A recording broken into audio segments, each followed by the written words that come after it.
துருவ விக்ரம் அனுப்பமா பரமேஸ்வரனுக்கு இடையில லவ். ஸோ அந்த பொண்ணு வந்து துருவ விக்ரமை விட ஒரு கொஞ்சம் வயசு கூட அப்படிங்கிற மாதிரி சொல்கிறாங்க. வயசில் மூத்தவங்க தானே நல்ல விதமாக எக்ஸ்பீரியன்ஸ் கேதர் பண்ணி நல்ல விதமாக கொஞ்சம் எல்லாத்தையும் சொல்லிக் கொடுக்க முடியும். ஒரு ஆண்னா, அதுவும் பாப்புலாரிட்டியான ஆண்னா 5 பொம்பளை இல்லை 500 பொம்பளை சுற்றுவாளுங்க. பால் சொம்பை கொடுத்து ரூமுக்குள்ளார அமுச்சு விட்டு கதவு தான் சாத்திடுறாங்க. அந்த இடத்துல இப்படியெல்லாம் பண்ணணும்னு யாராவது இது வரைக்கும் சொல்லி கொடுத்துருக்காங்களா? இங்கே எல்லாமே சாக்ரிஃபைஸ் பண்ணணும். பரவாயில்ல, நம்ம புருஷன் சந்தோஷமாக இருக்கிறதுல நமக்கு ஒரு சந்தோஷம் தானே அப்படின்னு எல்லா முதல் மனைவியும் அதை யோசிக்க மாட்டேங்கிறாங்க. உயிரை கொடுத்து காப்பாற்றினார், உண்டா இல்லையா? உண்டு உண்டு. உயிரை கொடுத்து காப்பாற்றினார் இல்லையா? மறுபடியும் இப்போ உயிர் கொடுக்க போகிறார். ஆண்டவ முனியத்தில் அவருக்கு கல்யாணம் நடக்கணுங்கிறத நான் திருப்பதி ஏழுமலையானில் இயேசுநாதர்ட்டையும் வேண்டிக்கிறேன். ரெட்ரோ மீடியா நேயர்களுக்கு வணக்கம். இன்றைய நிகழ்ச்சியில் நம்முடன் இருப்பவர் இயக்குனர் திரு நந்தவனம் நந்தகுமார் அவர்கள். சார் வணக்கம். வணக்கம். எப்படி இருக்கீங்க? நல்லா இருக்குன்னு சொல்கிறதா, இல்லை ரொம்ப நல்லா இருக்குன்னு சொல்கிறதா, இல்லை நல்லா இல்லைன்னு சொல்கிறதா? சொல்லுங்கள், நீங்கள் எப்படி இருக்கீங்க? நல்லா இருக்கேன் சார். பார்த்தீங்களா, நல்லா இல்லாமல் எல்லோரும் நல்லா இருக்குன்னு சொல்லிட்டு இருக்கோம். எல்லாருமே அப்படிதானே. சரி, ஓகே. இப்போ ரொம்ப நல்லா இருக்க கதை ஒன்று பேசுவோம். சொல்லுங்கள். பைசன் ஒரு படம் இப்போ சமீபத்தில் ரிலீஸ் ஆகி நல்லாவே போயிட்டுருக்கு. ஸோ அந்த படத்தில் ஒரு 2 காதல் ஜோடிகள் உருவாகியிருக்காங்க அந்த படத்தை வச்சு. ஒன்று அந்த படத்தில் ஹீரோவாக நடித்த துருவ விக்ரம், இன்னொன்று அந்த படத்தில் ஹீரோயினாக பண்ண இவங்க அனுப்பமா பரமேஸ்வரனுக்கு இடையில லவ். ஸோ அந்த பொண்ணு துருவ விக்ரமை விட ஒரு கொஞ்சம் வயசு கூட அப்படிங்கிற மாதிரி சொல்கிறாங்க. ஸோ அந்த காதல் நீடிக்குமா அப்படிங்கிறது உங்களோட கருத்து? அப்போ மாரி செல்வராஜுக்கு ஒரு லவ் போச்சு அப்படின்னு ரஜிஷா விஜயன் கூட லவ், யாரோ கனெக்ஷன்லாம் கொடுத்தாங்கன்னா கேள்விப்பட்டோம்.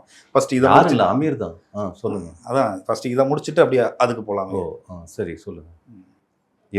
இது அவங்க என்ன லவ் பண்ணுறாங்க அப்படின்னா, ஒரு விஷயங்க, நீங்கள் இந்த உலகம் படைக்கப்பட்டதுங்கிறது ஆதாம் மட்டுமே படைச்சி வச்சிடல. ஆதாமை சந்தோஷப்படுத்தணுங்கிறதுக்காக ஏவாள் படைச்சாங்க. என்ன, ஆதாமால மட்டுமே ஏவாளை சந்தோஷப்படுத்த முடியாதுன்னு சொல்லி அடுத்தடுத்த விஷயங்கள்லாம் ஏவாளுக்காக படைக்கப்பட்டது தான் இந்த உலகம். புரியுதுங்களா? அப்படிங்கிறப்ப இப்போக்கி துருவ விக்ரம் அப்படிங்கிறவர் அந்த லவ் பண்ணுற வயசுங்க. அதெல்லாம் இல்லை, வயசு கரெக்டு தான் சார். அந்த பொண்ணு அவரை விட வயசில் கூட 2-3 வயசு கூட அப்படின்னு சொல்கிறாங்க. வயசில் மூத்தவங்க தானே நல்ல விதமாக எக்ஸ்பீரியன்ஸ் கேதர் பண்ணி நல்ல விதமாக எதையுமே வயசில் மூத்தவங்க தானே அட்வைஸ்ஃபுல்லாக கொஞ்சம் எல்லாத்தையும் சொல்லிக் கொடுக்க முடியும். புரியுதுங்களா? இப்போ இங்கே என்ன சொல்லிக் கொடுக்க போகிறாங்க? சீரியஸாக நல்லா சொல்லிக் கொடுப்பாங்க. ஆமாம், அவருக்கு தெரியாத எவ்வளோ விஷயங்கள் இருக்கு இல்லையா? உலகத்தில் அவருக்கு தெரியாத எவ்வளோ விஷயங்கள் இருக்கும். எல்லாமே பெற்றவங்க சொல்லிக் கொடுக்கறது கிடையாது. புரியுதுங்களா? என்ன, ஒரு கல்யாணம் பண்ணுறோம். ஆமாம், அதே பெற்றவங்க இத்தனை வருஷமாக பொண்ணையோ பிள்ளையோ வளர்த்து எல்லாம் இது பண்ணி விட்டாலும் பால் சொம்பை கொடுத்து ரூமுக்குள்ளார அமுச்சு விட்டு கதவு தான் சாத்திடுறாங்க. அந்த இடத்துல இப்படியெல்லாம் பண்ணணும்னு யாராவது இது வரைக்கும் சொல்லி கொடுத்துருக்காங்களா? புரியுதுங்களா? கண் தெரியாத கூட இருக்காங்க இல்லையா? 2 பேரும் 2 கண்ணு தெரியாதவங்களுக்கு கூட சுத்தமாக அந்த உலகத்தை பார்க்காதவங்க, எதையுமே பார்க்காதவங்க, எது எங்கே இருக்குன்னு தெரியாதவங்க, அவங்கள கூட ஒரு கல்யாணம் பண்ணி ரூமுக்குள்ளார அமுச்சு விட்டாச்சுன்னா ஒரு 10 மாதத்துக்கு அப்புறம் குழந்தை பிறக்கும்ல. எங்கே என்ன இருந்ததுன்னா எல்லாம் செஞ்சாங்க. இயற்கை அது தன் வழியை நடத்தும். புரியுதுங்களா? அது மாதிரி இவருக்கு தெரியாத விஷயங்களை தெரிஞ்சுக்கிற விஷயங்கள்லாம் நடக்கும். அதனால் எது எப்படி வேணுமோ நடக்கும். என்ன, அதனால் இது அவங்க எப்படி இல்லை, இப்போ துருவ விக்ரம் நம்ம எடுத்துக்கிட்டோம் அப்படின்னா அவர் கொடுக்குற அந்த இன்டர்வியூஸ்லாம் பார்க்கும்போது ரொம்ப டவுன்வர்த்தாக அந்த பிள்ளையை ரொம்ப நல்லா வளர்த்துருக்காரு விக்ரம் அவர்கள் அப்படிங்கிற மாதிரியான ஒரு டாக் நிறையா இருக்குது. ஸோ ரொம்ப எல்லாருக்கும் மரியாதை கொடுக்குறது, ரொம்ப அமைதியாக பேசுகிறது, நிதானமாக பேசுகிறது, இந்த மாதிரியான விஷயங்கள்லாம் நம்ம தொடர்ந்து பார்த்துட்ருக்கோம். ஸோ அப்படிப்பட்ட ஒருத்தர் கொஞ்சம் நிதானம் தவறிட்டாரோ அப்படிங்கிற மாதிரியான ஒரு கேள்வி இருக்குல்ல? இல்லைங்க, அப்படி பார்க்கக்கூடாது. ஆக்சுவலாக எனக்கு தெரிஞ்சு எல்லா ஹீரோக்களுமே நல்ல வளர்ப்பு தான். புரியுதுங்களா? ஒன்றுமே இல்லாமல் ஒருத்தன் அந்த இடத்துக்கு மூவ் ஆகிட முடியாது. எல்லா ஹீரோக்களுமே நல்ல வளர்ப்பில் தான் வளர்த்துருக்காங்க. புரியுதுங்களா? ஈவன் சிம்பு வரைக்கும் நல்ல வளர்ப்பு தான். எதுவும் வளர்ப்பெல்லாம் தப்பான ஒரு வளர்ப்புலாம் கிடையாது. புரியுதுங்களா? கால சூழ்நிலைகள், நான் நல்லவனாக இருக்கலாம், பட் என் கூட பழகிறவன் தப்பானவன் இருந்தானா நான் என்ன பண்ண முடியும்? புரியுதுங்களா?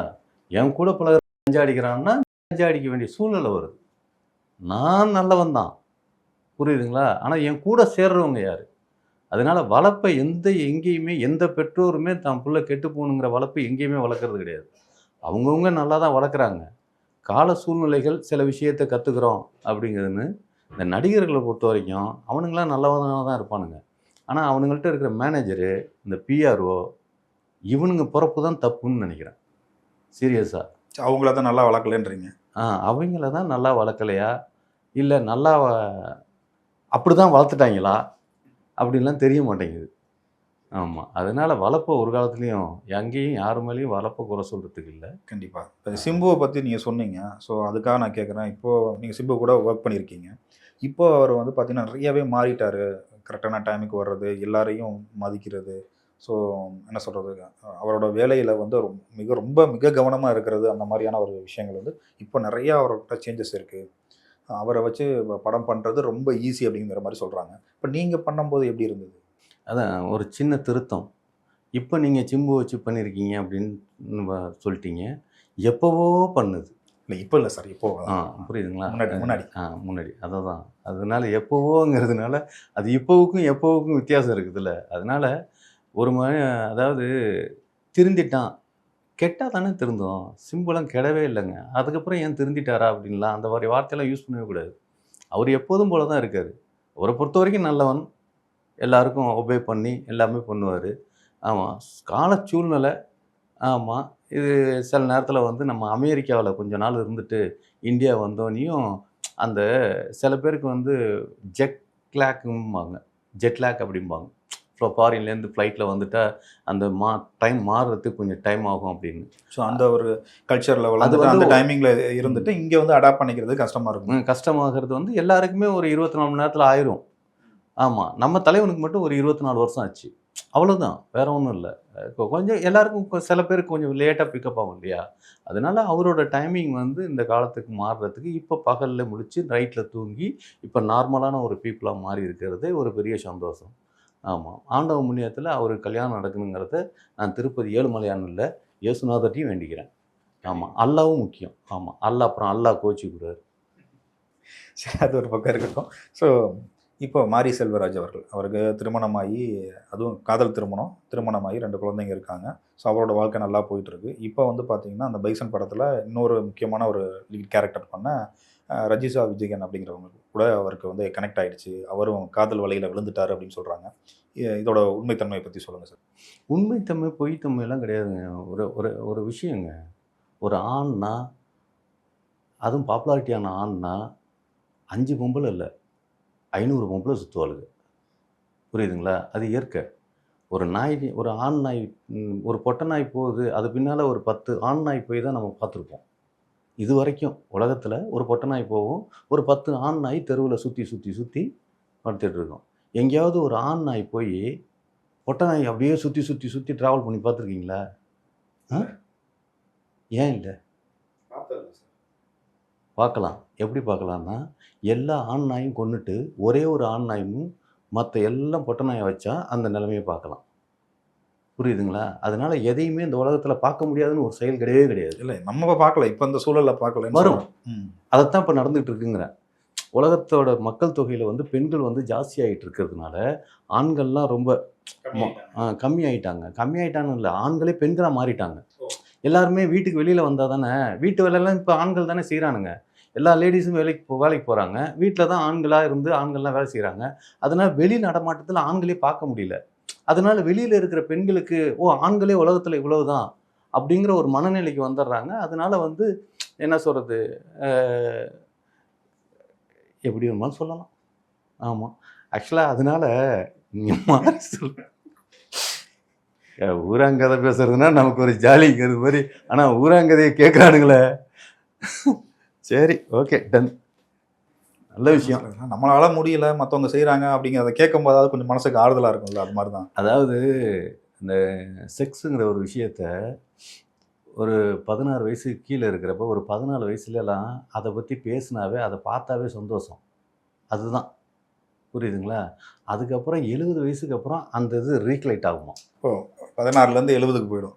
16 வயசு வரை, 16 வயசுக்கு கீழே இருக்கிற, 16 இல்லை, இப்போ எல்லாம் 10 வயசுங்கிற ஒரு அந்த ரேஞ்சுக்கு ஆயிடுதுங்க.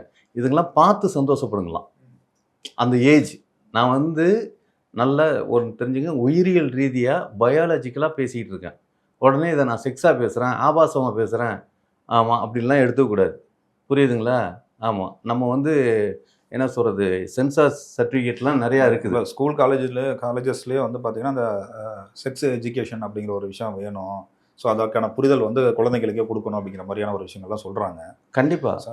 அது வந்து அது நடைமுறைப்படுத்துகிறாங்களா அப்படின்னு பார்த்தோம்னா அது கேள்விக்குறியாக தான் இருக்குது. உங்களை மாதிரி ஆட்கள் வந்து நீங்கள் டீச் பண்ணிங்கன்னா பார்த்தாங்கன்னா புரிஞ்சுப்பாங்க. இப்போ இவ்வளோ தூரம் நம்ம உட்காந்து பேசுகிறோமே, நம்ம இதெல்லாம் போகாது, வியூஸ்லாம் போகாது. சீரியஸாக எவனும் பார்க்க மாட்டான். ஆனால் அந்த மிட் நைட்டில் ஆமாம் வைத்தியர் ஒருத்தர் எப்படி பெருசாக்குறது அப்படின்லாம் பேசிக்கிட்டு இருப்பாங்க. ஆமாம், அதுக்கு ஒரு லேடியை உண்மையிலேயே சொல்கிறேன், சும்மா டக்கரான ஒரு லேடியை உட்கார வச்சுருப்பாங்க. ஆமாம், 10 நமிதா அப்படி இருக்கும். உட்கார வச்சு கேள்வி கேட்பாங்க. அவங்க கேட்பாங்களே, சரிங்க சார், ஆமாம் அப்படின்னு இவங்க சொல்கிறதும் இவங்க கேட்குற கேள்விக்கும் அதோட வியூஸ் எல்லாம் பார்த்துருக்கீங்களா? பார்த்துருக்கேன். கோடிக்கணக்கில் இருக்கும். கோடியில் கோடியில் நிற்கிற வாழ்க்கை தான் நமக்கு இடத்துல. ஏன்னா அதெல்லாம் வந்து அப்படி நம்ம பேசிடல. புரியுதுங்களா? நம்ம வந்து மிட் நைட் ஒசால ஓட்டலை. ஆமாம், நீங்களும் ஒரு ஆண், நானும் ஒரு ஆண். ஆமாம், நம்ம 2 பேரும் பற்றி உட்கார வச்சு பேசிக்கிட்டு இருக்கோம். அதனால ஒரு நாடி பார்க்காது அப்படிங்கிறது தான் உண்மை. என்ன ரைட்டு. இப்போ மாரி செல்வராஜுக்கு உள்ளே வரும். ஓகே, அவர் என்னன்னா ஒரு விஷயங்க, எங்கேயுமே வந்து ஒரு காதல் அப்படின்னா கல்யாணத்தில் முடியும். ரைட்டுங்களா? கல்யாணத்தில் முடிஞ்ச காதல் மறுபடியும் கருமாதியில் முடியணும். இதுதான் இயற்கை. புரியுதுங்களா? அது முடியல அப்படிங்கிறப்ப இன்னொரு காதல் முடிஞ்சதுக்கப்புறம் இன்னொரு கல்யாணத்தில் முடிஞ்சு கல்யாணத்துக்கு அப்புறம் ஒரு காதல் வரக்கூடாதுன்னு என்ன நிச்சயம்? கரெக்டு தான். என்ன புரியுதுங்களா? இங்கே எல்லாமே வந்து சாக்ரிஃபைஸ் பண்ணணும். புரியுதுங்களா? பரவாயில்ல, நம்ம புருஷன் சந்தோஷமாக இருக்கிறதுல நமக்கு ஒரு இது சந்தோஷம் தானே அப்படின்னு எல்லா முதல் மனைவியும் அதை யோசிக்க மாட்டேங்கிறாங்க. எல்லாரும் வந்து கம்பு எடுத்துக்கிட்டு, விளக்கமாத்தை எடுத்துக்கிட்டு, கரண்டி எடுத்துக்கிட்டு, சப்பாத்தி கட்டை எடுத்துக்கிட்டு ரெடி ஆயிடுறாங்க புருஷனை அகைன்ஸ்ட் பண்ணி அடிக்கிறதுக்கு.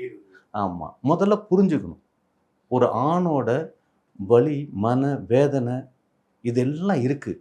அவனுக்குன்னு ஒரு மனசு இருக்குது. அந்த மனசில் நீங்கள் கொஞ்ச நாள் குடி வாழ்ந்துருக்கீங்க. அடுத்தாப்புல இன்னொருத்தவங்க குடி ஏறுறாங்க அப்படின்னா நீங்கள் அது மதிக்கணும். அந்த ஹார்ட்டுக்குள்ள ஒரு 4 அறை இருக்குன்னாங்களா? Joint family. ஆமாம். 2வது முன்னாடியெல்லாம் வந்து தனி வீடு கட்டி வாழ்ந்தாங்க. இப்போ எல்லாம் ஃப்ளாட்ஸ் வாழ்க்கை ஆயிடுச்சு. அதனால இதயத்துக்குள்ளாரன்னு ஒரு 4 வீடு இருந்து அதில் ஒரு 4 குடும்பம் வைக்கிறதுல தப்பு இல்லை. அதான் சொல்லுவாங்க, இதயத்துக்குள்ள ஒரு 4 அறை இருக்குன்னு சொல்லுவாங்க. அதில் ஒரு அறையில் நீங்கள் இருக்கீங்க, இன்னும் 3 பேலன்ஸ் இருக்குல்ல. அதான் சொல்கிறேன், அது அந்தந்த வயசுக்கு தகுந்தது மாதிரி வரும். இப்போ கிட்டத்தட்ட அவருக்கு வந்து ஒரு 40 வயசு அப்படிங்கிற கண்டிஷனில் இருந்தால் இப்படி ஒரு நிகழ்வுகள் கண்டிப்பாக நடந்தே ஆகும். அதுக்கப்புறம் ஒரு 60 வயசில் ஒன்று வரும். ஆமாம், 60 வயசில் ஒன்றப்போ வந்து ஒன்றுமே பண்ண முடியாது, உட்காந்து பேசிக்கிட்டே இருக்கிறது தான். ஆமாம், அந்த ஆர்கசம் ஆகிறதுன்னு சொல்லுவாங்கல்ல, அது மாதிரி ஒரு வாழ்க்கை தான். ஆமாம், எல்லாமே பேசுறது தாங்க சந்தோஷம். கண்டிப்பாக. ஸோ இப்போ நான் இதில் ஒரு முக்கியமான ஒரு விஷயத்தை நான் கேள்விப்பட்டது, அது உண்மையாக பொய்யான்னு தெரில. ஸோ அந்த இதை கிணத்துக்குள்ளே விழுகிற மாதிரியான ஒரு சீக்வன்ஸ் இருக்கும்போது அதில் வந்து அதை ஹெல்ப் பண்ண போய் இவரும் உள்ளே குதிச்சு தூக்கும்போது அந்த கனெக்ஷன் ஆச்சு. அந்த கனெக்ஷன் கொடுத்தது கூட இன்னொருத்தர், ஒரு இயக்குனர் தான் கொடுத்தாருன்னு கேள்விப்பட்டேன். ஏங்க, முதல்ல உயிர் காப்பாற்றினார். புரியுதுங்களா? இதை வந்து உலகத்துக்கு சொன்னது அமீர் சார். புரியுதுங்களா? அவர் அன்னைக்கு அவர் மட்டும் அந்த கூலிங் கிளாஸு ஷூவெல்லாம் கழட்டாமல், மொபைல்லாம் பாக்கெட்லேருந்து எடுத்து வைக்காமல், அப்படியே குதிக்காமல் நின்று ஒரு டைரக்டராக பார்த்துருந்தா அன்னைக்கு அந்த உயிர் போயிருக்கும். புரியுதுங்களா? உயிரை கொடுத்து காப்பாற்றினார். உண்டா இல்லையா? உண்டு. உயிரை கொடுத்து காப்பாற்றினார் இல்லையா? மறுபடியும் இப்போ உயிர் கொடுக்க போகிறார். அவ்வளோதான் வித்தியாசம். ரைட்டு. ஆமாம், புரியுதுங்களா? புரியுதா? புரியுது. ஓகே. சரி, அப்போ அந்த கனெக்ஷன் கொடுத்த மேட்டர் எப்படி? அது அமீர் சார். சில பேர் வந்து என்ன சொல்கிறது, பெற்றவங்க இல்லாதவங்களுக்கு யாராவது ஒருத்தவங்க கல்யாணம் பண்ணி வைக்கணும் இல்லையா? 3ஆம் அவர் இல்லாமல் ஒரு செயற்கரிய காரியம் நடக்கவே நடக்காது. ஆமாம், 2 பேரும் ஒரு விஷயத்தை செய்கிறாங்க அப்படின்னா 3ஆவது அவர் வேடிக்கை பார்க்குறாரு. அதாவது ஒரு கிரவுண்டில் வந்து விளையாடுறாங்க, ஒரு ஏ டீம் பி டீம் விளையாடுறாங்க அப்படின்னா ஆடியன்ஸ் இருந்தால் தான் அந்த மேட்ச் வந்து ஹிட். ஆடியன்ஸ் இல்லாத ஒரு மேட்சை நீங்கள் ஆடி பிரயோஜனம் இல்லையே. கரெக்டு தான். அதனால் 3ஆம் ஓவருங்கிறது முக்கியம். அதனால் வாழ்க்கையில் 4 பேருக்கு தெரியாமல் பண்ணணும்னு நினைக்காதீங்க. 4 பேருக்கு தெரிஞ்சாதான் நல்லது. ஏதாவது ஒரு சூழ்நிலை நம்மளை எவனாவது ஒருத்தன் காப்பாற்றுவான் இல்லையா? பரவாயில்ல சார். அனுபவ ரீதியில நீங்கள் நிறையா விஷயத்த பகிர்ந்துக்கிட்டீங்க. நீங்கள் கொடுத்த அந்த நேரத்துக்கும் அந்த நேர்காணலுக்கும் ரொம்ப நன்றி. அப்படியா? சரி, ஓகே. நன்றி, வணக்கம்.